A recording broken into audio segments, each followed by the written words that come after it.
Dear students, this is Praveen Kumar Agrawal from Management Department, Rotary Institute of Management and Technology, Chandosi. Welcomes you in today's lecture of Marketing Management. In today's lecture of Marketing Management, we will discuss the topic Basis for Segmenting the Market. जैसा कि previous lecture में मैंने आपसे discuss किया था कि segmentation का concept क्या होता है, इसकी इंपॉर्टेंस क्या है और किस तरीके से सेगमेंटेशन को पॉसिबल किया जाता है, उसके स्टेप्स मैंने आपसे लास्ट लेक्चर में डिस्कस किए थे, प्रीवियस लेक्चर में डिस्कस किए थे। आज के लेक्चर में मैं आपसे डिस्कस करूंगा कि मार्केट को सेगमेंट करने के कौन कौन से बेसिस हैं, यानी कि वो कौन कौन से कैरेक्टरिस्टिक्स हैं, फीचर्स हैं जिनके बेसिस पर एक मार्केट को प्रॉपर्ली सेगमेंट किया जा सकता है। Just look at the chart here. इस चार्ट में मैंने मार्केट सेगमेंटेशन के बेसिस को डिवाइड किया है, कैटेगराइज किया है। दो पार्ट में कैटेगराइज करा है मैंने इसको। एक तो नॉन बिहेवियरल फैक्टर्स है और दूसरे हैं इसके अंदर बिहेवियरल फैक्टर्स। नॉन बिहेवियरल का मतलब क्या होता है? On the basis of consumer personal characteristics, consumer के पर्सनल कैरेक्टरिस्टिक्स के बेसिस पर, और दूसरा कंज्यूमर्स के रेस्पॉन्स के बेसिस पर। कंज्यूमर की कैरेक्टरिस्टिक्स के बेसिस पर हम इसको डिफरेंट पार्ट्स में डिवाइड करते हैं, जैसे ज्योग्राफिकल सेगमेंटेशन होता है, डेमोग्राफिक सेगमेंटेशन है, सोशियो इकोनॉमिक सेगमेंटेशन है, और चौथा है इसके अंदर दैट इज साइकोग्राफिक सेगमेंटेशन। जब हम बिहेवियर सेगमेंटेशन की बात करते हैं तो इसमें डिफरेंट कैटेगरीज आती हैं, जैसे benefit segmentation, user status segmentation, usage rate और volume based segmentation, loyal status segmentation and attitude based segmentation. पहले हम बात करते हैं ज्योग्राफिकल सेगमेंटेशन की। ज्योग्राफिकल सेगमेंटेशन का मतलब क्या होता है? When segmentation of consumers is based on geographical location of the consumers, तब हम उस सेगमेंटेशन को ज्योग्राफिकल सेगमेंटेशन का नाम देते हैं। यानी कि हम यहां क्या करते हैं, विलेज के बेसिस पर मार्केट को सेगमेंट कर सकते हैं, डिवाइड कर सकते हैं, लोकल मार्केट के बेसिस पर डिवाइड कर सकते हैं, जोनल रीजन के बेसिस पर डिवाइड कर सकते हैं, सिटी और मेट्रो के बेसिस पर डिवाइड कर सकते हैं, डेंसिटी के साइज के बेसिस पर, यानी कि कौन सा एरिया मैक्सिमम डेंस है, फिर उससे कम डेंस, यानी कि डेंसिटी के साइज के बेसिस पर डिवाइड कर सकते हैं मार्केट को, कंट्री के बेसिस पर डिवाइड कर सकते हैं, और क्लाइमेटिक कंडीशंस के बेसिस पर भी हम ज्योग्राफिकल लोकेशन को कंप्लीटली सेगमेंट कर सकते हैं। जैसे सपोज करिए ऑल ओवर वर्ल्ड को सेगमेंट किया जा सकता है कंट्रीज में, कंट्री को सेगमेंट किया जा सकता है जोन्स में, जोनल एरियाज में, जोन को कैटेगराइज किया जा सकता है स्टेट्स में, स्टेट्स को कैटेगराइज किया जा सकता है सिटीज में और डिस्ट्रिक्ट्स में, डिस्ट्रिक्ट्स को कन्वर्ट किया जा सकता है टाउन्स में, टाउन्स को सेगमेंट किया जा सकता है ब्लॉक्स में, और ब्लॉक्स को सेगमेंट किया जा सकता है विलेजेस में। तो ये जो सेगमेंटेशन है ये क्या कहलाएगा? This is known as the geographical segmentation. Okay, now second one is the demographic segmentation. Demographic यानी कंज्यूमर्स के डेमोग्राफिक फैक्टर्स के बेसिस पर जिस सेगमेंटेशन को फॉलो किया जाता है, मार्केट को सब डिवाइड किया जाता है, तो हम उसको डेमोग्राफिक सेगमेंटेशन कहते हैं। डेमोग्राफिक फैक्टर्स कौन कौन से हो सकते हैं? जैसे age, gender, marital status, education, income, occupation, religion, race, family size, family life cycle, nationality, ये डिफरेंट बेसिस है। जैसे एज की बात करते हैं, एज के बेसिस पर अगर मैं एज को डिवाइड करूंगा तो एज हो सकती है childhood, then teenage, then young age, then adult age, then old age. हर पर्टिकुलर एज के लिए मार्केटर्स क्या करते हैं, अलग अलग वैरायटी के प्रोडक्ट्स अवेलेबल कराते हैं। ऐसे अगर मैं जेंडर की बात करूंगा तो मेल और फीमेल दो पार्ट्स में मार्केट को सेगमेंट किया जा सकता है। मैरिटल स्टेटस में मैरिड और अनमैरिड, एजुकेशन में लिटरेट और इलिटरेट। अब लिटरेट में भी बहुत सारी कैटेगरी हो सकती हैं, प्रोफेशनल्स लिटरेट है या बिजनेसमैन लिटरेट है, और भी बहुत सारी कैटेगरीज हैं। इनकम क्या है, हायर इनकम ग्रुप है, मिडिल इनकम ग्रुप है या लोअर इनकम ग्रुप है। ऑक्यूपेशन हो सकता है, किस ऑक्यूपेशन को बिलोंग करता है, डॉक्टर है, इंजीनियर है, टीचर्स है, एंड सो ऑन ऑक्यूपेशंस में भी दिया, या बिजनेसमैन हो सकता है। रिलीजियन हो सकता है हिंदू, मुस्लिम, सिख्स, क्रिश्चियंस। फैमिली साइज हो सकता है इसके अंदर लार्ज है, स्मॉल है, न्यूक्लियर फैमिली है या सिंगल फैमिली है। Family life cycle, nationality Indian है या अदर कंट्री से बिलोंग करता है, यानी कि ये डेमोग्राफिक फैक्टर्स हैं जिनके बेसिस पर हम मार्केट को डिफरेंट मार्केट, सब मार्केट्स में डिवाइड कर सकते हैं। तो ये कहलाता है। Next one is the socio economic segmentation. Socio economic segmentation में हम डेमोग्राफिक सेगमेंटेशन के ही कुछ पर्टिकुलर वेरिएबल्स को इंक्लूड करते हैं, फैक्टर्स को इंक्लूड करते हैं, जैसे कंज्यूमर की इनकम, ऑक्यूपेशन, एजुकेशन, रिलीजियन और उसकी सोशल क्लास। ये कुछ इंपॉर्टेंट सोशियो इकोनॉमिक फैक्टर्स होते हैं जिसके बेसिस पर हम मार्केट को डिफरेंट सेगमेंट्स में डिवाइड कर सकते हैं। इनकम हो सकती है जैसे higher income group, middle income group, lower income group. Occupation, doctor है, प्रोफेशनल है, सर्विसमैन है, या फिर प्रोफेशनल पर्सन है। अब प्रोफेशनल में भी डॉक्टर है, इंजीनियर है, एंड सो ऑन। एजुकेशन कितनी है उसकी, लिटरेट है, इलिटरेट है। रिलीजन क्या है उसका, सोशल क्लास क्या है उसकी, किस सोशल क्लास से बिलोंग करता है। ये सारे इंपॉर्टेंट फैक्टर्स होते हैं जिनके बेसिस पर हम मार्केट को सब मार्केट्स में डिवाइड कर सकते हैं। Next one is psychographic segmentation.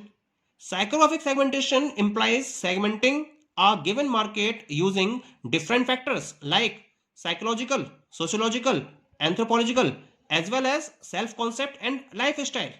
यानी कि जब हम किसी भी कंज्यूमर के self concept, life cycle, psychological, sociological और एंथ्रोपोलॉजिकल फैक्टर्स को फोकस करते हुए मार्केट को सेगमेंट करते हैं, तो इस सेगमेंट को हम साइकोग्राफिक सेगमेंटेशन का नाम देते हैं। In such a segmentation elements like personality traits, attitude, lifestyle, value system, ये सारे एक तरीके से बेस बनते हैं जिसको फॉलो करते हुए हम मार्केट को सेगमेंट करते हैं। जैसे हम एग्जांपल लेते हैं, मार्केटर्स जो कॉस्मेटिक के मार्केटर्स हैं, या जो मार्केटर्स हैं आपके टेक्सटाइल के, या जो कंपनीज सॉफ्ट ड्रिंक्स में डील कर रही हैं या फास्ट फूड में डील कर रही हैं, these are the companies which use this particular approach for segmenting the market.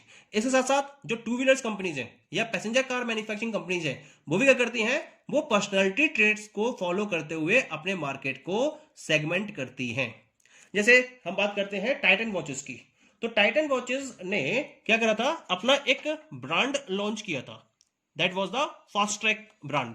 उस फास्ट्रैक ब्रांड को कंज्यूमर के लाइफ स्टाइल को फोकस करते हुए मार्केट में अवेलेबल कराया गया था। यह फोकस किया गया था कि कंज्यूमर लाइफ स्टाइल के बेसिस पर उस पर्टिकुलर प्रोडक्ट को परचेज करेंगे। क्लियर?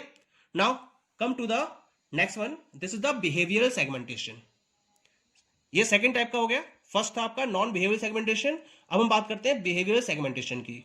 इस सेगमेंटेशन में पहला पार्ट है आपका, that is benefit segmentation. Benefit segmentation क्या होता है, जब कोई पर्टिकुलर पर्सन किसी भी पर्टिकुलर प्रोडक्ट को परचेज करता है तो वो अपने पर्सनालिटी ट्रेट्स के अकॉर्डिंग उस प्रोडक्ट में एक फीचर को ऑब्जर्व करता है और उस पर्टिकुलर बेनिफिट को ऑब्जर्व करता है और उसी बेनिफिट को फोकस करते हुए वो उस प्रोडक्ट को परचेज करना चाहता है।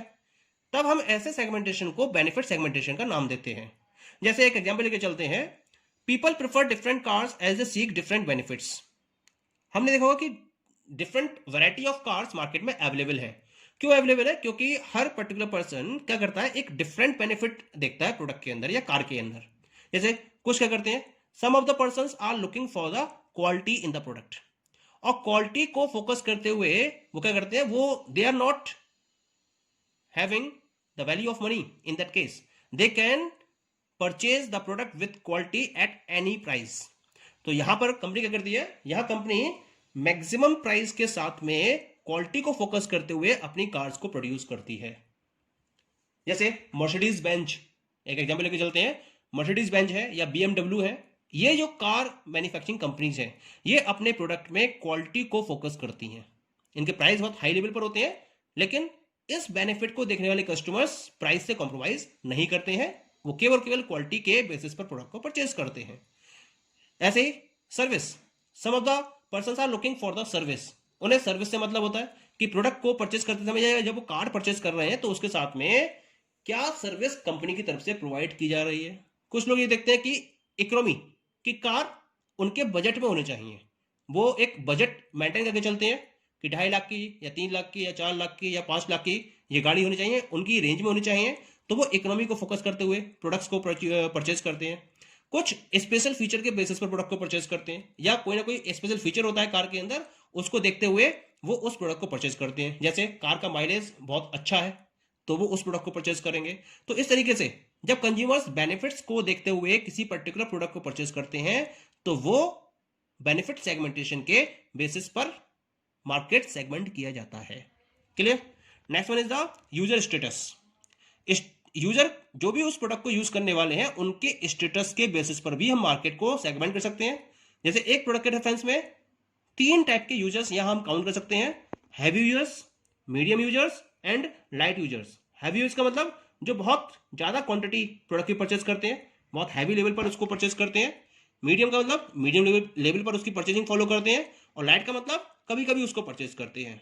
जैसे सॉफ्ट ड्रिंक मार्केट है या हॉट ड्रिंक मार्केट्स है, वो क्या करते हैं, इसी बेसिस पर अपने प्रोडक्ट को या अपने मार्केट को सेगमेंट करते हैं। Clear? The next one is usage rate या वॉल्यूम सेगमेंटेशन। यहां क्या कर रहा था, यहां जो quantity the quantity of purchase और potential quantity of purchase is the base for segmentation. मतलब जो क्वांटिटी परचेज की जाएगी या की जा रही है उसके बेसिस पर मार्केट को सेगमेंट किया जाता है। क्या क्या बायर्स हो सकते हैं इसके अंदर? बल्क बायर्स हो सकते हैं, स्मॉल स्केल बायर्स हो सकते हैं, रेगुलर बायर्स हो सकते हैं, या वन टाइम बायर्स हो सकते हैं। इस पर्टिकुलर बेस को फॉलो करते हुए मार्केट को सेगमेंट किया जा सकता है under this segmentation. Okay, next one is loyalty status. Loyalty status क्या होता है? Consumers have varying degree of loyalty to specific brands, stores and entities. Consumers जिस पर्टिकुलर ब्रांड को यूज कर रहे हैं या जिन स्टोर्स को यूज कर रहे हैं या जिन एंटिटीज को वो फॉलो कर रहे होते हैं, उनके रेफरेंस में उनकी लॉयल्टी की डिग्री अलग अलग होती है। और इस लॉयल्टी के डिग्री के बेसिस पर हम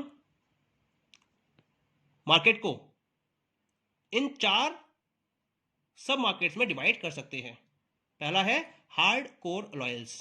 हार्ड कोर लॉयल्स ये वो कंज्यूमर्स होते हैं जो एक ही ब्रांड पर बने रहते हैं और किसी दूसरे ब्रांड को यूज करने के बारे में सोचते ही नहीं है।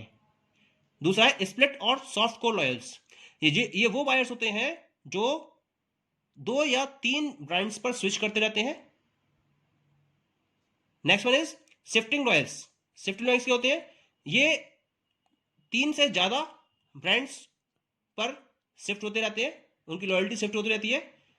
और स्विचर्स लास्ट कैटेगरी होती है। स्विचर्स का मतलब होता है कि ये किसी एक ब्रांड पर कभी भी बनकर नहीं रहते हैं। जैसे इन्हें कोई ऑफर मिलता है दूसरे ब्रांड पर, तो ये दूसरे ब्रांड पर स्विच कर जाते हैं, दूसरे से तीसरे पर। यानी कि ये वो कंज्यूमर्स होते हैं जो लगातार अपनी ब्रांड को चेंज करते रहते हैं। ये लॉयल कंज्यूमर्स नहीं होते हैं। तो इस तरह से हम लॉयल्टी स्टेटस के बेसिस पर इन 4 पार्ट्स में कंप्लीट मार्केट को डिवाइड कर सकते हैं। Last one is attitude. A market may be segmented by classifying people according to the attitude. According to their enthusiasm for a product, 5 attitude groups can be found. 5 तरीके के attitude groups market में आपको मिल सकते हैं। The first one is the enthusiastic. Enthusiastic क्या होता है? They are the persons with impulsive purchase. मतलब ये वो बंदे होते हैं जो हमेशा कुछ ना कुछ परचेज करने में इंटरेस्टेड होते हैं और suddenly they are going in the market और सडनली ये कुछ भी परचेज कर लेते हैं। ऐसे बंदों को हम एंथुसियास्टिक की कैटेगरी में रखते हैं। दूसरे होते हैं पॉजिटिव। ये क्या होते हैं? They are the persons who are serious about the buying. ये भी सडनली परचेजिंग में इंटरेस्टेड होते हैं but they are having an understanding, और उसके बाद वो किसी प्रोडक्ट को परचेज करने में इंटरेस्टेड होते हैं, लेकिन ये भी सडनली ही परचेज करते हैं। तीसरे होते हैं इंडिफरेंट। इंडिफरेंट का मतलब क्या होता है? ये टेक्नोलॉजी एवर्स पर्संस की कैटेगरी में काउंट किए जाते हैं। इनकी परचेजिंग एक सिस्टमैटिक परचेजिंग पैटर्न पर डिपेंडेंट होती है। ये जब भी किसी प्रोडक्ट को परचेज करते हैं तो ये देख लेते हैं पहले कि उसकी उन्हें जरूरत है या नहीं है, और उसके बेसिस पर ये परचेजिंग को आगे बढ़ाते हैं। तीसरे होते हैं नेगेटिव। नेगेटिव का मतलब होता है ये स्पेंडथ्रिफ्ट पर्संस होते हैं जिन्हें ये डर होता है कि अगर वो कुछ भी परचेज करेंगे तो उनका मनी उनके हाथ से चला जाएगा। यानी कि इनका एक नेगेटिव अप्रोच होती है towards the spending. Last one is hostile. Hostile का मतलब क्या होता है? ये वो बंदे होते हैं जो हमेशा झूठ बोलते हैं, ये फॉल्स प्रोमिसेस करते हैं. They are saying that we will purchase this particular product in the market, but they are never coming to purchase that particular type of product. ये प्रॉमिस करते हैं परचेस करने के लिए, लेकिन ये बंदे उस प्रोडक्ट को परचेस करने में कभी भी इंटरेस्टेड नहीं होते हैं. ऐसे पर्सन्स को हम हॉस्टाइल पर्सन्स की कैटेगरी में रखते हैं. Okay, so these all are the basis for segmenting the market. Thank you.